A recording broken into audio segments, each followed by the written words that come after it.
Friends, ఇప్పుడే నేను EV car తీసుకుందామని చెప్పి ఒక షోరూమ్కి అయితే వచ్చాను. సో వాళ్ళతో నేను ఒక 10 నిమిషాలు అయితే ఇంటరాక్ట్ అయ్యాను.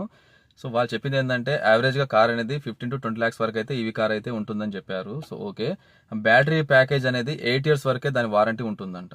8 years తర్వాత ఏం చేయాలి అని అడిగితే కంపల్సరీ దాన్ని రీప్లేస్ చేసుకోవాలి బ్యాటరీ అని చెప్పారు. సో బ్యాటరీ ప్రైస్ ఎంత వస్తుంది అని అడిగితే మనం తీసుకున్న కార్లో 40% అయితే బ్యాటరీస్ అవుతాయట. అంటే ఒక 20 lakhs పెట్టి మన కార్ తీసుకున్నట్లయితే ఒక 8 lakhs వరకు మనం 8 years తర్వాత 8 lakhs పెట్టి మళ్ళీ మనం బ్యాటరీ అనేది తీసుకోవాలి. సో మరి దీన్ని అంత పెట్టి మనము మళ్ళీ రీప్లేస్ చేసుకోగలమా అనేది నాకు మొదటిగా అనిపించింది. ఎందుకంటే మనం ఒక 8 years వాడిన కార్ని మళ్ళీ బ్యాటరీ కోసం 8 lakhs పెట్టగలమా అనేది నాకు అనిపించింది. సో లేదు, దీనికి ఎవరికి అమ్మేద్దాం అనుకున్నట్లయితే బ్యాటరీ అయిన కార్ ఎవరైనా తీసుకుంటారా? ఎవరు తీసుకోరు. సో మనమే వాడుకోవాలి కంపల్సరీగా.